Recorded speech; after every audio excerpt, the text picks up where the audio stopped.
Hello, I'm Christopher Johnson, Professor of English and editor of Carolina Currents.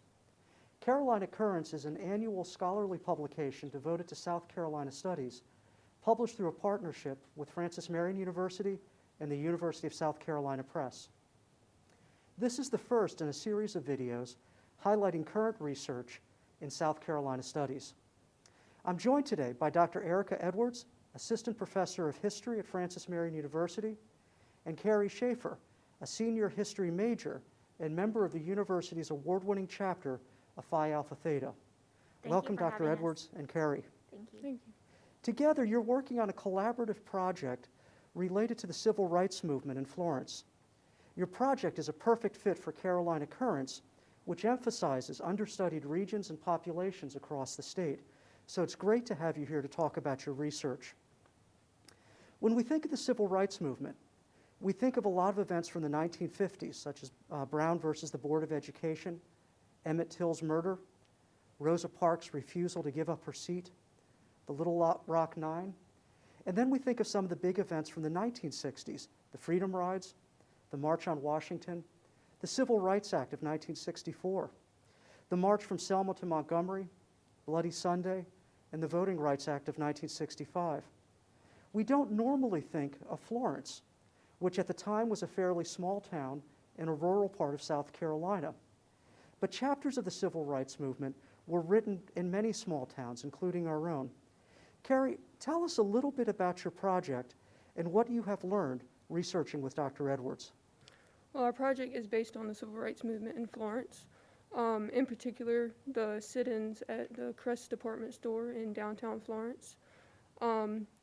We've been researching alongside I've been researching alongside Dr. Edwards, and we're also been trying to contextualize the events and get as much information about the two sit-ins on March 3rd and March 4th of 1960, along with the events that happened in the 50s and then also in the later 60s. That sounds like a wonderful project. Now, some of our viewers may not be familiar with the Crest department stores. Can you tell us a little bit about them? Well, the Crest department stores were established in the 1800s, and they were a target during the civil rights movement because they were known for their segregated lunch counters. And so the Crest stores, along with the Woolworth stores, they were targets of sit-ins because of the segregated lunch counters. Very good.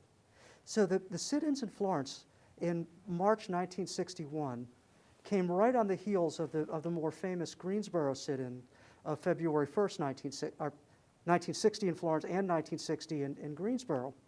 Historians of Greensboro have written about the high level of planning that was involved in the protest. The young men practiced exactly what they would say and how they would react to hostility. Even before we had the term, they knew that they were involved in a media event, and they made sure that they were dressed formally and they acted politely, even as they encountered really rude behavior from the people who didn't want them to stay at the counter. It was a deliberate, disciplined operation. Have you found anything similar about the Florence sit-in? Well, I think a distinct thing about the Florence sit-in is that it was high school students and not college students. We don't know much about how it was organized. We'll be doing an oral interview next semester with a participant from the sit-in. And so hopefully we'll gain more information about how it was organized, what led up to it, how they all came together. But we do know that John Miller is deemed to be the one responsible for organizing it alongside the youth NAACP branch in Florence. John Miller was the vice president of the youth branch at the time. Terrific. So they did have some guidance from, Yes, sir. From other groups as well. And these protesters, the Greensboro protesters were college students. They were from the North Carolina Agricultural and Technical College. The protesters in Florence were from high school. Do we know which high school they came from? They went to Wilson High School. Wonderful. So what happened to the protesters? Well, so the first day of the sit-in was on March 3rd, and they were asked to leave, and the lights were shut off in the store, and so they left, but then they realized that the store had actually reopened, and so they decided to go back the next day. And the next day, instead of the original 30, there were 70 students on the second day. And so over twice as many people showed out to the second day of the sit-ins. And as they were marching from Trinity Baptist Church, they were met by, they marched in two different groups. The first group was met by police, and so they rerouted to meet the second group. And as both groups got to the entrance of the store, it was barricaded and the police surrounded them, and 48 of the students were arrested that day. You've mentioned that part of your research project will be recording oral histories of people who survived these events. Dr. Edwards, can you tell us why these recordings become so important? So in this particular case, but in a lot of cases in history, we really don't have these personalized voices of the events. And in particular, these are high school students, so they are deemed minors under the legal system, so we don't really have their voices, their account, how they felt, what motivated them. Most of the sources that we've had to rely on so far have been newspaper accounts and court records, and they're very dry. They don't have a lot of feeling. There's not a very personal element to them. And so these stories are extremely important for understanding the actual actors that took part in these events. Instead of sources that are primarily authored by white authors, right? During the time, it's so important to be able to access these stories right from the mouths of these African American students. Right now they're older, but to get them while we can before these people are no longer able to provide their stories. And so it's an awesome opportunity that's not always available in all cases, right? The older the history, the less likely you get to have that. And so we really want to capture this story to be able to get the perspective of the students themselves, to really know how they felt about what was going on. Well, this is certainly an exciting and an important project. I particularly am impressed with the level of primary research that will go into it. And I hope, as the progresses, that it may lead towards a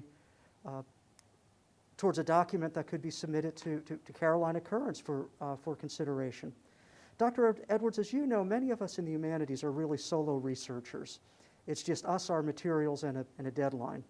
Collaboration seems to be much more common for our colleagues in the sciences. Tell us a little bit about what it's like to complete primary research with a student. We can imagine, I think, all the benefits for the student, but what has the experience been like for you? Well, this is actually the very first time I've got to do a project like this with a student, and so I was extremely excited about that opportunity. Actually, part of my philosophy or my outlook on being a professor is to try to emulate the great educators that I had. And so when I was an undergraduate as a student, I got to engage in a project like this in the way that Carrie is. And now I'm getting to see it from the other side as the educator. And it's fun because she's not doing the research for me as a research assistant. We're actually doing it together. And it's neat to see someone else's perspective and to see things that she accesses that I didn't think to look up. And I think it makes for a much more robust and amazing research experience, but also I think the project's going to turn out so much more fruitful than if it had just been me writing it or just her writing it. So that's been a wonderful experience for me and a very different perspective, and I really hope I get to do it again in the future. Wonderful. Carrie, I want you to have the last word. What have you learned in this process that has surprised you, and how has working on this project affected the way that you understand history? Well, I've learned an immense amount of information from working on this project. I feel like it's been very eye-opening, parts of it. It's definitely given me a better understanding about how to go about doing research for a project like this. It'll definitely help me out for my future.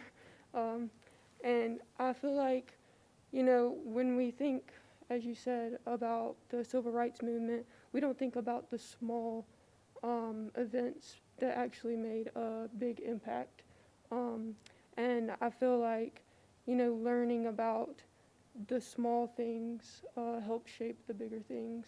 And I feel like it's given me a much better understanding of the civil rights movement. And I'm very excited for the oral interview because I feel like that will definitely give me a better understanding because I will hear firsthand experience from it, and I'm looking forward to it. Terrific. Well, thank you both. This has been an informative and a very delightful conversation. I wish you both the best of luck with your research project, and I very much look forward to reading it when it's completed. Thank you so Thank you. much.